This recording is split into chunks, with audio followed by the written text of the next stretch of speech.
अरे जयंत पाटला, तुझ्यासारखी भिकारी औलाद गोपीचंद पडळकरची नाही. माझ्या ती धमक एक कार्यक्रम करायची.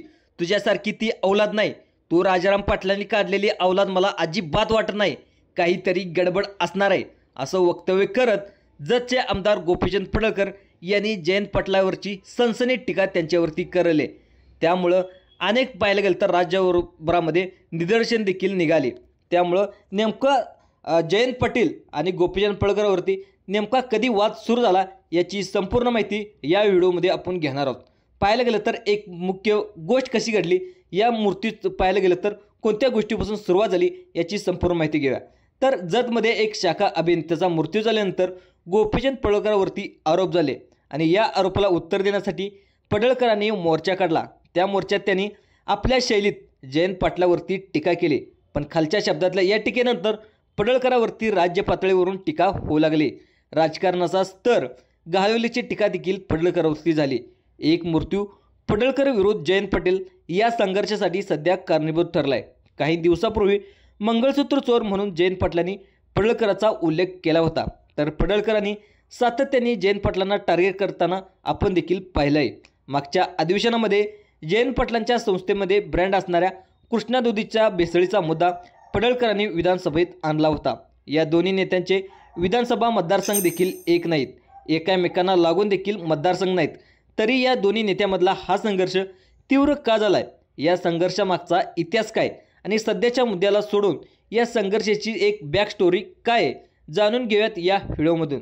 नमस्कार, मी संभाजी अर्जुन तुराय आणि तुम्ही बघताय संभाजी अर्जुन तुराय यूट्यूब चॅनल. आता सध्या काय घडतंय तर त्या पहिल्या प्रश्नापासून सुरुवात करूया.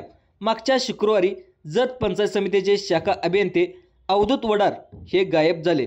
त्यानंतर रविवारी सांगली येथील कृष्णा नदीमध्ये त्यांचा मृत्यूदेह सापडला. यानंतर वडार कुटुंबियांनी गोपीचंद पडळकर यांचं नाव घेऊन त्यांच्यावरती टीका केली. हा मृत्यू आत्महत्या नसून घातपात आहे असं कुटुंबियांकडून माध्यमांना सांगण्यात आलं. अवधूत वडार यांची बहीण रवीना वडार यांनी माध्यमांशी बोलताना सांगितले की बिल काढण्यावरून गोपीचंद पडळकरांचे स्वीय सहाय्यक व वरिष्ठ यांचा अवधूत वडार यांच्यावरती दबाव होता. त्यामुळे तो वारंवार तणावात होता. शुक्रवारी व्हिडिओ कॉन्फरन्स झाल्यानंतर ही लोक मला मारून टाकतील असं तो म्हणाला आणि रवीना वडार यांनी आपल्या भावाचा मृत्यू घातपात असल्याचा आरोप करत पडळकरांचे PA यांचं नाव घेतलं. त्यासोबत DHNL CEO Manoj Jadhav, CEO विशाल नरवडे आणि पडळकरांचे PA विजय मेटकरी आणि माजी जिल्हा परिषद सदस्याचे पती सुनील पवार आणि वरिष्ठ कर्मचारी हेमंत गायकवाड आणि लोकरे यांचा दबाव या मृत्यूचं कारणीभूत असल्याचं सांगितलं. वडार समाजातर्फे मोर्चा देखील काढणार असल्याचं या कुटुंबांनी सांगितलं. साहजिक या मृत्यूसाठी गोपीचंद पडळकर कारणीभूत असल्याच्या आरोपामुळे वातावरण तापलं होतं. आता सांगली जिल्ह्याच्या एका टोकाला जत विधानसभा मतदारसंघ आणि दुसऱ्या टोकाला वाळवा इस्लामपूर मतदारसंघ. शाखा अभियंता जत पंचायत समितीमध्ये कार्यरत या अभियंत्याच्या मृत्यूसाठी PA व पडळकरांचा दबाव कारणीभूत ठरल्याचा आरोप देखील त्यांच्यावरती झाले. मग यामध्ये जयंत पाटील कसे आले तर या शाखा अभियंत्याचं गाव इस्लामपूर उर्फ ईश्वरपूर. त्यामुळं जयंत पाटलांनी या चौकशीमध्ये हस्तक्षेप केल्याचं आरोप झाले. आता या सगळ्यासोबत पडळकरांनी नेमकं काय वर्जन केले, काय सांगितले ते देखील आपण बघूया. पडळकरांच्या सांगण्यानुसार शाखा अभियंत्याचा मृत्यू झाला, त्यानंतर मी चौकशी केली, त्यानंतर पाहिलं पडळकर म्हणाले की मुलगा देखील चांगला होता अशी माहिती मला मिळाली. पण इथल्या माजी आमदारांनी जयंत पाटलाच्या मुलाला फोन केला. त्या प्रकरणामध्ये गोपीचंद पडळकरांचे नाव घ्या अशा सूचना देखील माझ्या आमदारांना आली आणि ते म्हणाले मी थेट नाव घेऊ शकत नाही. मग जयंत पाटील म्हणाले की मी कुटुंबाला सांगतो. थोडक्यात या प्रकरणामध्ये जयंत पाटलांनी आपल्याला ओवण्यात आले, आपल्या या प्रकरणामध्ये काडीचा देखील संबंध नाही अशी पडळकरांची भूमिका होती. त्यावरून जयंत पाटलांनी आपल्या विरोधामध्ये खोटे नाटे आरोप आणि षडयंत्र रचले असे म्हणत पडळकर आक्रमक झाले. आजच नाही तर गणपती उत्सवादरम्यान देखील पडळकरांचे कार्यकर्ते व्यापाऱ्याकडून बळजबरीने वर्गणी घेत असतील तर त्यांच्यावरती खंडणीचे गुन्हे टाका अशा सूचना देखील जयंत पाटलांनी पोलिसांना केल्या होत्या. असा आरोप देखील त्यांच्यावरती पडळकरांनी करण्यात आलाय. अर्थात अवधूत वडार या शाखा अभियंत्याचा आकस्मिक मृत्यू जयंत पाटील आणि पडळकर यांच्यामध्ये ठिणगी पेटवणारा ठरलाय. पण हा संघर्ष आजचा आहे का तर नाही. काही गेल्या वर्षामध्ये जयंत पाटील आणि पडळकर हा संघर्ष टोकाला गेल्याचं आपल्याला दिसतंय. आपण सुरुवातीला बोललो त्याप्रमाणे या दोन्ही नेत्यांचा मतदारसंघ देखील एक नाही. या दोन्ही नेत्यांचे मतदारसंघ एकामेकांना लागून नाहीत. तरीही इतका टोकाचा संघर्ष या दोन्ही नेत्यांमध्ये का होतोय? तर याचं कारण समजून घेण्यासाठी दोन्ही नेत्यांचा राजकीय इतिहासामधून समजून घ्यायला लागेल. सांगली जिल्ह्याचे तसे 2 विभाग पडतात. पश्चिम भागाचा पाहायला गेलं तर हा भाग ऊसपट्टा, तर पूर्व भाग हा दुष्काळी. पूर्व भागामध्ये मराठा समाजासोबत धनगर, लिंगायत या मताचं प्राबल्य आहे. विशेषतः जसं जसं पूर्व भागामध्ये जाऊ तसं तसं धनगर समाज याची विशेषतः या धनगर समाजाची ताकद वाढताना दिसते. तसेच पश्चिम भागामध्ये मराठा, पाटील या राजकारणामध्ये समीकरण आहे. आता तसं पाहायला गेलं तर पडळकर हे आटपाडीचे आणि पडळकर हे प्रस्तावित राजकीय लोकांना विरोध करत हे आता मोठे झालेले आहेत. आता सांगली जिल्ह्यातले प्रस्तावित राजकारणी कोण होते? तर पुलूस कडेगावमध्ये पतंगराव कदम, तासगावमध्ये आर पाटील, इस्लामपूरमध्ये जयंत पाटील आणि सांगलीतील दादा घराणं या सर्व घराण्यांना पडळकरांचा विरोध राहिलेला आहे. पण यात त्यांच्या टार्गेटवरती होते आबा पाटील. त्यांच्यावरती संघर्षाची सुरुवात झाली. ते आबा पाटलांना विरोध करत पाटील आणि पडळकरचा मतदारसंघ देखील एक नव्हता. पण पाटील यांनी गृहमंत्री होते तेव्हा ते सत्ताधारी होते आणि याच काळात पडळकरांना अटक झाली होती. आपल्या अटकेसाठी आबांनी पाटलांनी अटकेसाठी मदत केली असे आरोप पडळकरांनी देखील केले होते. त्यातूनच हा संघर्ष वाढत गेला. गेल्या 10 वर्षात राजकारण बदललं. पाटील आणि पतंगराव कदम यांचं निधन झालं. दादा घराण्याचा हस्तक्षेप सांगलीपुरता मर्यादित झाला आणि जिल्ह्याचं एकटं जयंत पाटील हे जिल्ह्याचे लीडर म्हणून उदयास आले. समोर पाहायला गेलं तर पर्यायाने जयंत पाटलांना इतर मतदारसंघामध्ये प्रभाव वाढला. जिल्ह्यावरती कंट्रोल ठेवण्यासाठी जयंत पाटलांनी देखील वेगवेगळ्या मतदारसंघामध्ये हस्तक्षेप करायला सुरुवात केली. इथे प्रस्तावित विरोध विस्थापच्या राजकारणामध्ये पडळकर समोर आले आणि जयंत पाटील आले. त्याच्यानंतर भाजपमध्ये पाहायला गेलं तर गेले विधान परिषदेवरती पडळकर देखील निवडून आले आणि आमदार देखील झाले.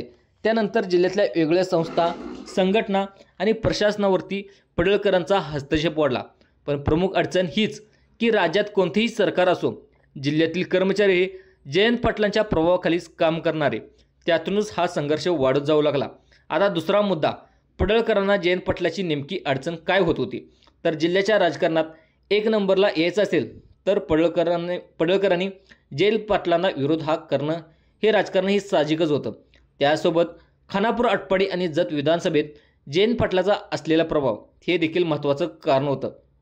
जिल्ह्याच्या जवळपास प्रत्येक मतदारसंघामध्ये जयंत पाटलांचा एक प्रभावी गट राहिलेला आहे आणि त्यातली दुसरी किनार आहे ते म्हणजे जतमध्ये हस्तक्षेप करण्याची. आता जयंत पाटलांना आपल्या पुढच्या पिढीला राजकारणात आणायचं असेल त्यासाठी त्यांच्याकडे मतदारसंघाचा पर्याय मात्र नाही.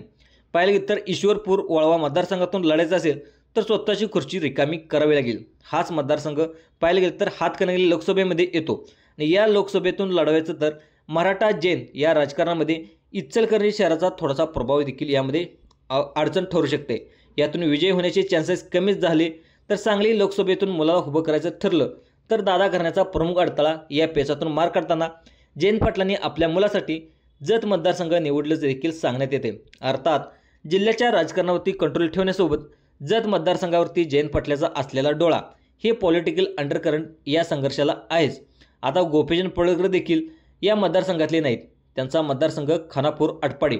पण 2024च्या निवडणुकीमध्ये ते जतमधून उभा राहिले आणि पडळकर निवडून देखील आले. आता तर जतमधून हे कायम निवडून येतील. हा मतदारसंघ मोकळा राहणार नाही. म्हणून जयंत पाटलांनी पडळकरांच्या पराभवासाठी प्रयत्न केल्याची चर्चा देखील होत असते.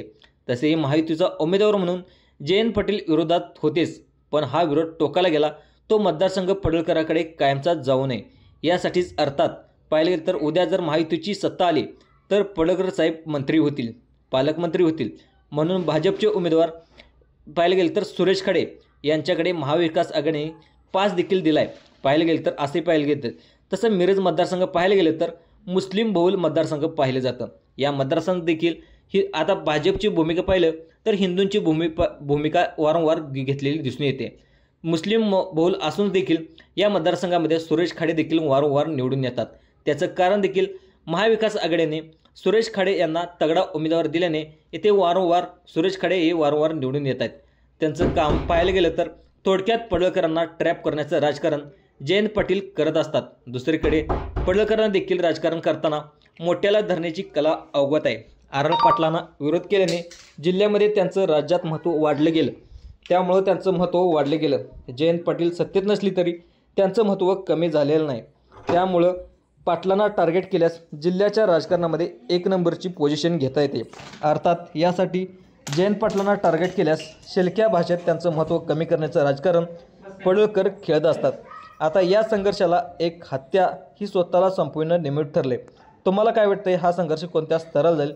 शेलक्या भाषेत टीका करून पडळकरांनी चूक केली आहे का? तुमचं मत आम्हाला कमेंट करून नक्की सांगा.